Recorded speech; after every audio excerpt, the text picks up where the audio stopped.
Alrighty. So I want to thank everyone for coming today to this talk, and obviously those who are going to watch it over the next week or two. I'm really excited about this talk because when it comes to, and I'll go in terms of the first slide, when it comes to the microbiome, many of you have heard my story and know that the gut was one of the changes or one of the things that brought me from sports science training into this nutritionist model and into clinical nutrition because of my own gut issues, my own issues with certain food sensitivities and dysbiosis, basically. So I'm going to take this from a functional medicine perspective to try to delve deeper into the microbiome. But I'll say up the front that I couldn't tell you how many experts on the microbiome and people, when I talk expertise, who have worked on, focused and studied the microbiome for especially the last 10, 20 years, they still will say we still know so little. We're learning more and more. So I will come from that humble position also and say that I learn something about the microbiome every few weeks, every month, every time I have a client. But it really is a powerful part of this health picture. And so I hope today I'm going to create some insight. We're going to go at a good pace, and I hope it gets some engagement and gets people really thinking about it and how we can all of us, continue to improve this microbiome, because one of the things as we get older, it does decrease. And so just like muscle mass, we're fighting to keep a healthy microbiome. It is a constant kind of fight to keep it as healthy as possible. So to kick things off, I wanted to ask the question, ask yourself, how healthy is your garden? Now, when it comes to the microbiome, I think of it, my analogy is it is the garden. It is your personal garden that is so critical. If we think about a house, the garden plays such a role. But in this regard, I've got 4 images. Obviously, we all point to which one's the healthiest. The lush green European English flower garden with colors and different species and looking so, like I said, that green, that lushness, that hydrated, that is the goal. It is about how many different species. It's about diversity of species. It's about the pH of the soil or our gut. It's about how inflamed, how dry, how dehydrated, all those aspects. So if we look at the left-hand side, we see one species is taken over.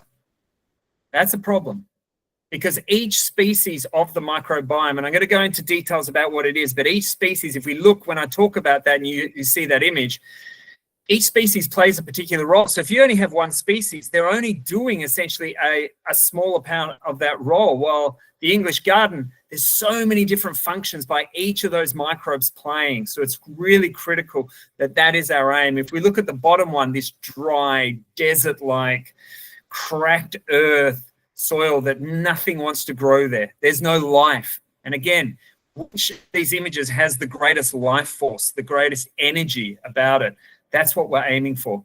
And on the right-hand side, we obviously have this garden that's just overgrown and different things and weeds and dry patches and missing spots. And again, representing not this lifeful atmosphere, this what we want to think of as in terms of our microbiome as an organism. What is going on? How is it feeding the body? So as I go to the next slide, I'm going to give the overview. We're going to talk about the basics, then we're going to move to the connections. This is really important. I want by the end of everyone to understand how integral the microbiome to every facet of our life is. I'll talk about the 3 processes to help build and support a healthy microbiome. That's remove, reduce, replace, number 2, and reinoculate, number 3. We'll go into that, and then I'll go through some common questions. All right. So what is it? Well, essentially, it's the trillions of microbes, and you might heard the stories of that there's 10 times the amount of microbes than there are our cells. Some people say it's 2 times. Some people say it's 10 or 5. Whatever it is, they're more. at least the same, or if not more. So we can kind of say we're part alien. Now, these microbes exist, when we think about it, from the skin all the way through our connection with the outside world, which starts here and goes out the other end. This hollow tube is essentially where our connection with the outside world that needs to be protected. And all these microbes are working together to create this garden, this environment. So it controls our digestion. It controls our immune system. We talk about 70% sitting in the gut. There is the enteric nervous system, which is the gut-brain connection, which I'm going to talk about in terms of neurotransmitters too. Now, what's really cool is each person has this unique fingerprint. Okay, each person has a slightly different or not slightly, some quite different, but a different microbiome. And that gives us different health characteristics, but also makes up a part of ourselves. So we're all a little bit different, though there are some things we're realizing it's nice to have a lot of these sort of microbes and less of these ones. So there is something to it, but we're all a little bit different, and it changes dramatically within days and weeks of environments, different foods, different elements, okay? Imbalances are clearly now linked to obesity, fatigue, brain fog, autoimmune conditions, which are going through the roof at the moment, mental health issues, depression, anxiety, and obviously the classic IBS, irritable bowel syndrome. And you'll see in the image about the relationships, it affecting our genetics, and our genetics affect the microbiome. So there's all these two-way processes going on between our body, our systems, and then where certain microbes. So we think of the skin, and we think all the way through our tract. All right, let's talk about a problem that I see, and I spoke about last week about over 70% of people having some irritable or some gut issue, and a lot having this leaky gut syndrome. Essentially what it is, the gut, our connection from the outside to the inside world, so the bloodstream moving in, it should be these strong bonds, this Great Wall of China analogy. They're tight. They don't let in things that do not go through these microvilli. So you see at the top of the left-handed one, it's pink, it's light, there's a mucose layer, and the contents are being sorted as it goes through the digestive tract, okay? If it gets through those hair-like projections, those microvilli, it enters the bloodstream, goes to the liver, and is processed. But it needs to go in the right way. And if it goes in the wrong way because there are gaps and it slips through, the body thinks, oh my God, is it an infection? Is it a problem? And it attacks it. And it might mean, like my previous talk on the food elimination diet, it might mean that it's gluten or dairy or eggs or beans or seeds or nuts. It may be some food, but we're seeing a lot of these issues today. Look at the color of it. From a nice pink blood, like in terms of like just a rose color, to a very strong red, inflamed, damaged cells. And again, this is what's happening.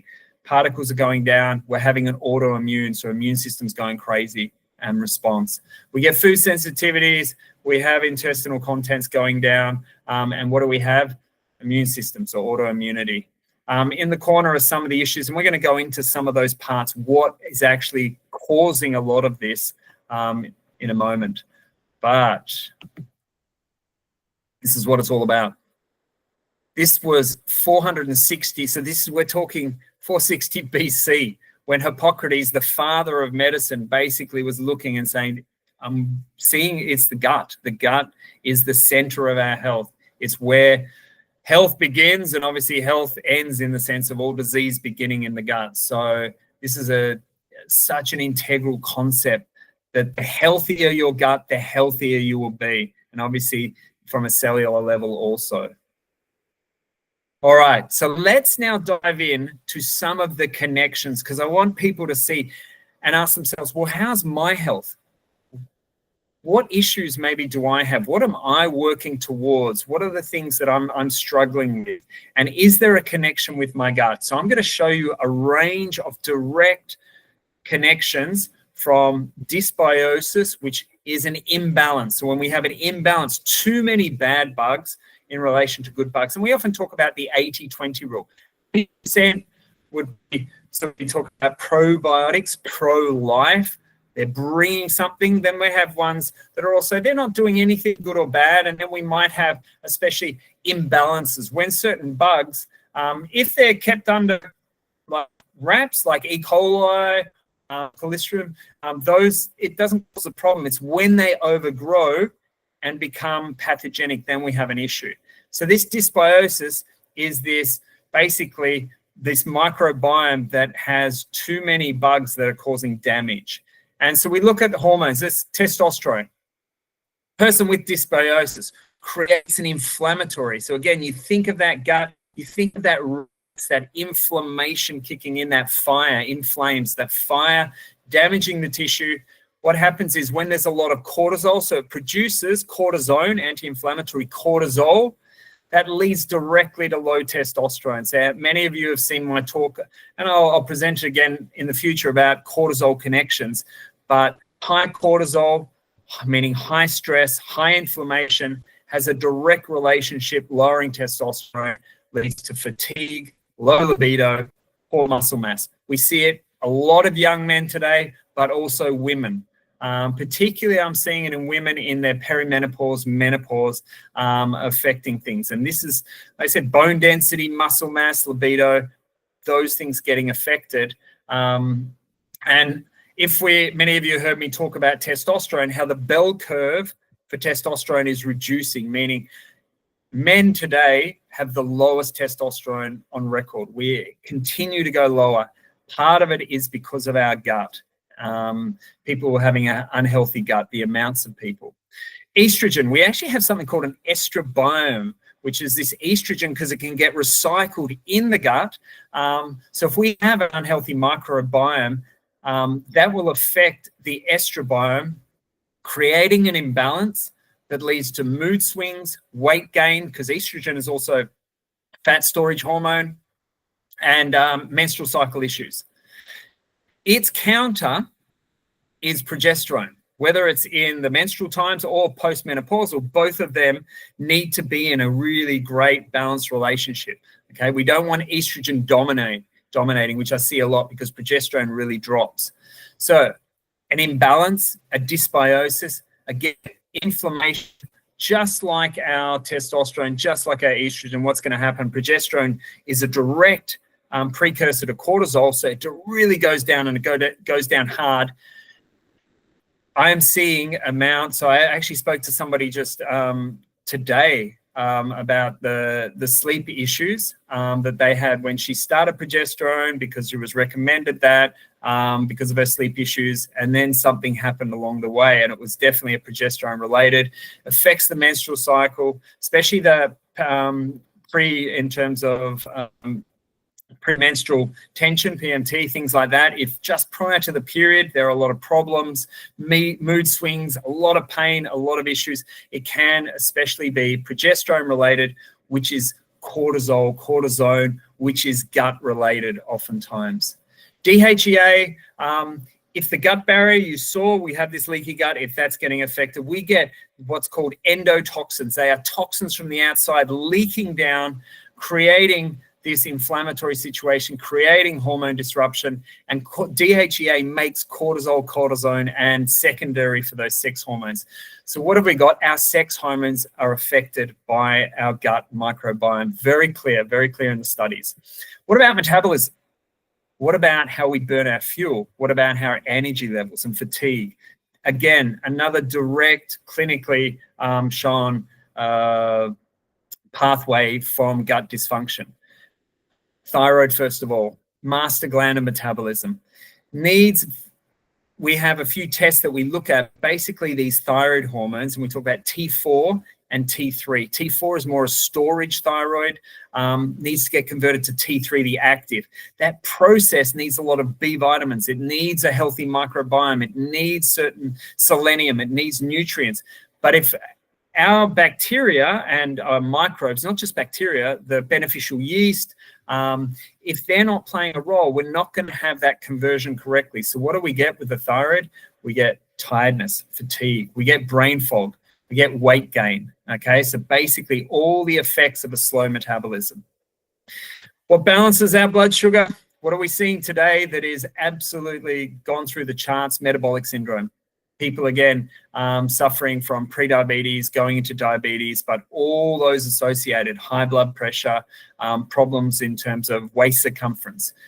The endotoxins, again, so what we have when we have too many of these bad bugs, they produce, the bacteria produce something called a polysaccharide, micropolysaccharide, that is a toxin. The fungi produce something called a mycotoxin.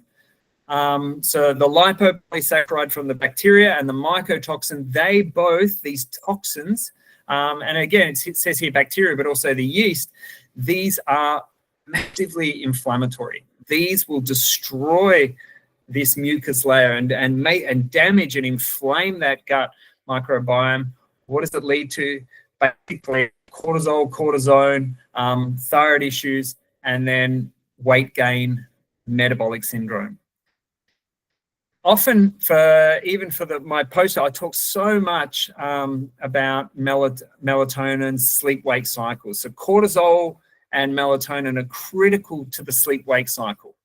And what we know very, very clearly is gut health directly affects melatonin. And so that's part with progesterone, the melatonin not being produced correctly leads to poor sleep. You don't get sleep and you have a lot of stress, you burn more muscle when you are sleeping instead of fat. So remember, for those aiming to get leaner, to burn body fat, it happens in our sleep. While we're training, we're burning our glycogen. Yeah, maybe a little bit of fat, but it's mostly our stores of energy. It's when we sleep and our blood sugar goes down that we start accessing our own long-term fuel storage, so our fat. If melatonin isn't kicking in, we're going to use muscle instead of that fat. So it really affects them. We also know the relationship between melatonin and mental cognitive health. Cortisol, I've talked about already, but clear from a gut dysbiosis to this imbalance to inflammation to leads to anti-inflammatories, so cortisol, what do we get? Especially belly fat right in the front, plus also around the organs, okay? So visceral fat, as we call it. It leads to mental health, depression, it leads to thyroid, it leads to insulin resistance. So stress, inflammation, I'm seeing a lot of it today that's definitely burdening the body, the gut, and having an effect on all the systems of the body. Now, we've got a new class of drugs. These Ozempic, Mounjaro, they're working on something called a glucagon-like peptide. So the GLP-1 is basically this type of peptide that helps, basically balancing insulin and glucagon, but it works on appetite. So people using Ozempic, they're using it to affect this peptide. But what happens is instead of naturally producing it from our gut, obviously people are injecting, and that can cause, we're seeing in some of the studies, some other problems associated, but why not access it naturally? Why not naturally help your body to have an appetite that is balanced, that is listening to your body's blood sugar, which it should be. Your appetite should be connected to your blood sugar. Let's talk about hunger training. You should be getting hungry only when your blood sugar is going down. What we're seeing today is people getting hungry when their blood sugar is high. And that's the relationships between things like this GLP-1 plus cortisol plus the other hormones playing a role there. So we want to have this peptide. We want it to work naturally and from the gut. All right. Neurotransmitters. Some of you know these already. You've heard of serotonin, okay? Heard of the relationships between mood, but it also regulates in terms of gut health and motility, meaning the movement of the gut to get things down. It affects our sleep, it affects our appetite, and also pain.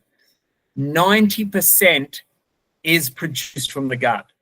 So if you have a gut problem, you are not going to correctly produce enough of this serotonin, which is going to affect moods especially. That's the big one. A lot of people taking these serotonin uptakes. GABA works on in terms of especially anxiety. So it helps balance things out, calming effect, all right?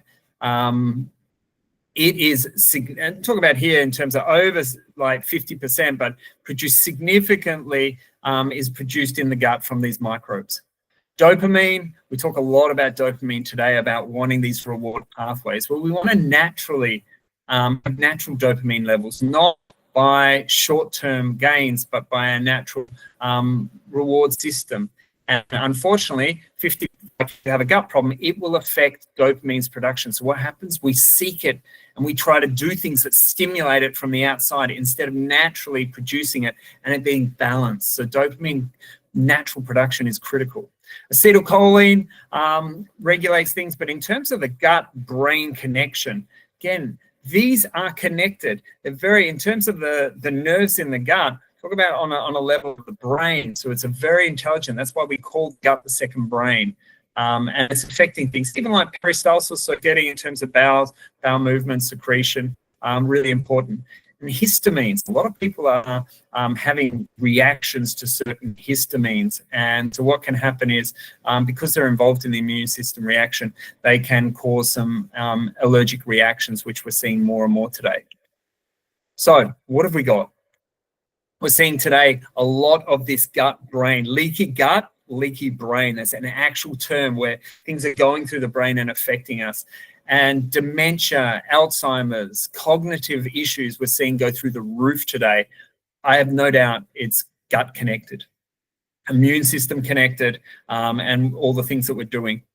So the microbiome affects our moods. It affects our blood sugar. It affects our appetite, which affects our choices in food. It affects our circadian rhythm, our sleep cycle, and it affects our hormones. Nearly every person that I see has one or more of these things that they want to work on, okay? And that's why the gut is so important. So what are the main reasons? I've got a list of here in terms of, let's call top 10. Poor diet. So I spoke, for those who haven't seen the last talk on the elimination diet, this is a big part of helping clear the gut. Antibiotic use, chronic stress, not moving, not getting blood flow, too many toxins in the environment, the body being overwhelmed, infections coming from that, overgrowth. Now, the infections may be because of the antibiotics or the toxins or the sugar or certain things, but we're seeing fungal overgrowth, bacterial overgrowth, something called like SIBO, small intestinal bacterial overgrowth. Too many bacteria in that area of the small intestine. Medications, non-steroidal, but the whole range of medications affecting the liver, affecting the gut. Alcohol plays a big role, low vitamin D. Vitamin D is critical to the immune system. Low nutrients like B vitamins, things like that, and artificial sweeteners. They are not a get out of jail pass for calories. They create real problems for the gut, those artificial sweeteners. All right, so testing wise, what can we do? If you're in the UK, Genova, that's one lab that I use. They do a great one in Australia. So if anyone's interested in testing, they can message me afterwards. But I really like to look at a test that not just examines the microbiome, meaning the microbes, so looking at the beneficial or the pathogenic or just the, but I like to look at the inflammation levels. I want to look at digestion, like how the body is digesting things. And that's why I like this GI effects DNA stool testing, because it'll look at all those different aspects. We want to see in terms of not just the amount of good bugs, bad bugs, but we want to see the environment. Okay, I want to see what the soil is like. I want to see all those parts. Like I said, if you want to talk in the, or you can send me a message regarding that. So here we go. How do we heal the gut? Step number 1, remove or sometimes reduce. So we want to go after some pathogens. On the right-hand side are some images, things that I've used in the past from colloidal silver, high-quality colloidal silver. I find that's a natural antibiotic, very powerful. Kyolic garlic or aged garlic is also the allicin in there, is very powerful for microbes. Berberine is not just about balancing blood sugar. It has antimicrobe qualities, which are really interesting, how the effect of berberine affects blood sugar, because there is a microbe connection. And oil of oregano, depending on how you want to pronounce it, especially for fungal infections, very powerful. So I do like using some natural, sometimes certain pharmaceuticals, obviously antibiotics can They can be beneficial to clear things, but they're like nuclear bombs, so we have to be careful. But we have to try to reduce the pathogens. We have to try to reduce the toxins, the trigger foods, so especially that elimination diet. That's why I'm so big on it. You want to stand back from your lifestyle and maybe watch this video again and look at all that list of top 10. How many of those are affecting you? That's really important to see. Okay, I've got to bring some of those down to create that better soil, that better garden. Number 2 is about replacement. I want to start putting good things back in. And sometimes if my digestion is not good, I've got to get the enzymes and the hydrochloric acid to do its job again because my microbes aren't helping me there. I want to heal the gut. Some things like collagen peptides can be very beneficial. I want to look at I want to eat enough protein for sure, because protein are the building blocks. So gut healing supplements, digestive support supplements, and a clean diet with, in my opinion, a lot of good proteins for the building blocks to create, obviously, a strong gut again. But really important. See, a lot of people who in short term definitely need enzyme support to break things down. All right, step number 3 is reinoculate. Now, we can use, say, especially if we had a course of antibiotics, we would take some probiotics and so like replacing them, but we have to understand something. If you look at the chart on the right, taking the probiotics, we saw that we would see that in parts and remnants in the stool, but after a while, once we stopped, it kind of weaned down. So there must, in my opinion, be a transition. You must be using some fermented foods, which for me is critical. And I'm going to talk about that a little bit more in a moment. But if you're going to choose probiotics, then you want multi-strain. You're going to lose most. I was just watching a podcast recently on the amounts that get potentially lost through the process, and obviously from the shelf to us and then getting down through the stomach acid. But they can be beneficial. As many strains, like I like at least 10 strains in there, and in some sort of encapsulated so capsule it'll get through. Prebiotics are what the bacteria or what the microbes feed on. And generally we're talking about fiber. And this is a controversial in terms of today. It wasn't previously. It was, I always said, sugar feeds the bad guys, fiber feeds the good guys. But sometimes the wrong fiber and too much can irritate the gut. So we have to find a balance here. But this is where I really love the inclusion. So I spoke about the elimination diet. And anyone who goes on an elimination diet, say a paleo or IP, autoimmune, and then or even the carnivore diet, then I love to see fermented foods coming in to help create that microbiome. Sauerkraut, kimchi, kefir, yogurt, natural yogurt, not the sugar yogurt with all the fruit, but the natural one. And they should be a part of every day. You should be having a small portion at each meal to just keep feeding and keep populating it, because we're losing the microbiome, keeps shedding constantly. Every day we're shedding it, so we've got to keep replacing it. Okay, so one of the questions I had was, I always love to see who's got the healthiest. What sort of food are they eating? What sort of lifestyle are they having? There's a guy, Dr. Sean O'Mara. I'll post a link to him. He actually did a stool test and had with a big company, and the CEO of the company actually contacted him and said, it's the best microbiome I've ever seen. And so I'm like, when I heard from somebody else, and that what drew me to Dr. Sean O'Mara. And then I looked at his work, and basically he is more of a meat-based towards carnivore, but heavy in fermented food. And I went, that's really interesting. I watched a webinar, I think 2 weeks ago, from a Melbourne-based gastroenterologist at one of the labs that I use in Australia. And he was very much like, the standard is a very strong plant-based diet. But we're seeing we're a little bit different, for one, as I keep saying. We all have our individuality.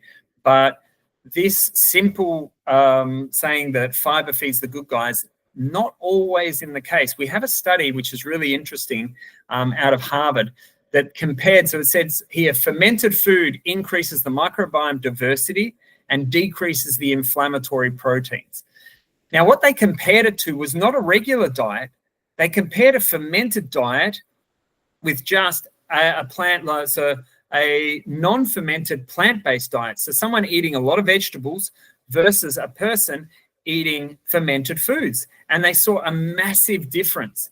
And that really surprised me, that study, because I'd always been taught that it was just feed them fiber, have enough vegetables, have enough vegetables. And this said that in the end, the study, and I'll put a link to the study, showed that those just eating the vegetables, the microbiome didn't change. Now, I do have other studies that say it does increase the population. So each study we have to kind of look at and look at the parts to it. But I thought it was really interesting just comparing the two. And that's why I am a big fan of fermented food. Problems with some of the vegetables or some of the plants is they get fermented in the gut that causes these irritable bowel and these issues, and we have to be careful of that. So I talked last week about FODMAPs. They are fermentable sugars in certain, especially fruits, some other plants, vegetables, okay? But pre-fermented foods, our sauerkraut, seems to be an absolute that we should all try to explore. Has this benefit? So really interesting there. All right, so let me go through my questions, and then anyone who has questions, they can add to it. And like I said, in the Facebook group, you're welcome to add things to this conversation. So how do I know if my microbiome is unhealthy? How do I know out of that first slide which one's mine? Do I have the English garden or do I have the one species? I think the symptoms are really important to understand. I always say if you have skin issues, eczema, psoriasis, you have a gut problem. If you have, in terms of hormonal issues, I think there's a gut issue in there. Inflammatory, anything inflammatory, that's happening in the gut. So that's the first symptom-wise, mental, emotional issues to physical issues, gut issues, obviously stool quality, they all play a role. But if you really wanted to know, then you could look at some of these microbiome testing to really get to the nitty-gritty. But on a surface level, if your gut is unhealthy, you are generally will have those symptoms. What foods are the best for the gut microbiome? Well, definitely in terms of helping the populations of fermented foods. But we talk about certain fibers playing a role, polyphenols in fruits and certain things. Different fruits like grapes have the high polyphenols, green tea, for instance. But we also talk about short-chain fatty acids that we can actually get from protein and fats that it can actually also feed the microbiome, which is this controversy at the moment. Those who have been on the carnivore diet for a while and done their microbiome testing and said, hey, it looks great, even without the fermented part, they're feeding it by these proteins and fats. So they seem to be very adaptable, but their microbiome will have differences. I'm sure the Inuit who lived on a carnivore style diet would be different to the person in Africa, maybe on a more plant-based diet, if we're talking about traditional cultures. Can I improve my microbiome with diet alone? Yes, you can improve it. The diet, from everything I've heard, is probably the most powerful, however, in a positive way. But let's not discount sleep, stress, getting blood flow, getting movement. So diet plays a key role. So if you're feeding it correctly and not damaging the gut by having a lot of these foods that you're sensitive to, then it will flourish when we get to that English garden style. What are the worst foods for gut health? Sugar, bad fats like the vegetables, processed foods. If they put preservatives in, they're shown that they destroy the microbiome. So all the colorings, flavorings, additives, and all that, they're damaging the artificial sweeteners. They're damaging the microbiome. Anything that damages the gut also then, if you're sensitive to it, is playing a role. So do probiotics really work?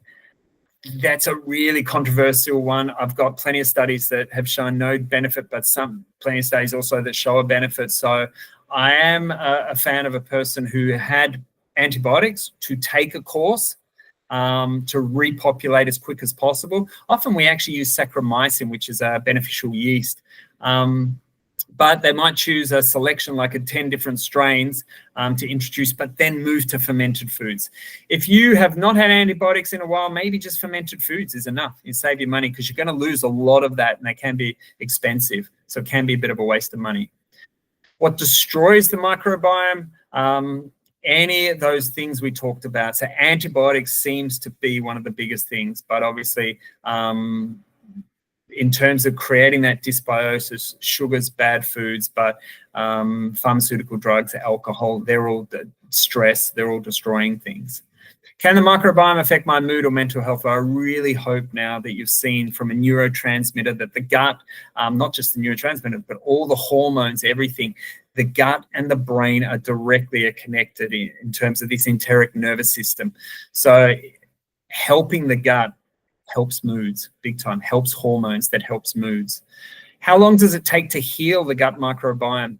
It's really, and it depends. I like to always talk about 3-month windows, 12 weeks, going through remove, reduce, so that elimination diet, maybe using some of the microbiomes that I spoke about, reintroducing the foods, reintroducing nutrients, getting real digestion happening, the microbiota getting that absorption, healing the gut, and then obviously re-inoculating, putting all those good bacteria. But I generally say give yourself at least 3 months. But sometimes for mine, it took a while to really get a hold of things in terms of my gut issues. Can I test my microbiome at home? Yes. So it's a stool test generally. And so kits can be sent out. You can do the sample at home. Unfortunately, for those who watch this in Thailand, not doing it here, have to send it away. And I generally don't send it to the labs because of the transit times. And some things get picked up with customs.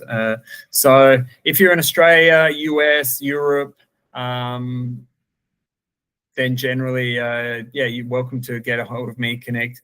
But yeah, they're the countries that are doing it so far. All right. So what I'm going to do is I'll hand over to the guys watching now. But as I said, for anyone who's watching this during the week, please, you're welcome. Once I've posted this, throw in the questions or comments, anything that you would like to learn more about this microbiome. As I said, it's a life. Like, I've just been listening to a lady who's got a PhD, and it's like we're talking 30 years of study, and her being humble enough to say many of the questions, she was actually interviewed and she's like, I'm not sure. And so that's where we're at. We're constantly learning more about it. But we do have some basics down. We do have some things that we can always already take advantage of. So hopefully that information gives people a real start, and then we can go from there.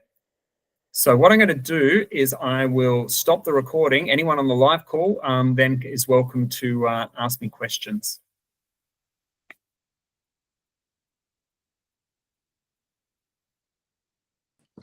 Hi, Craig. No questions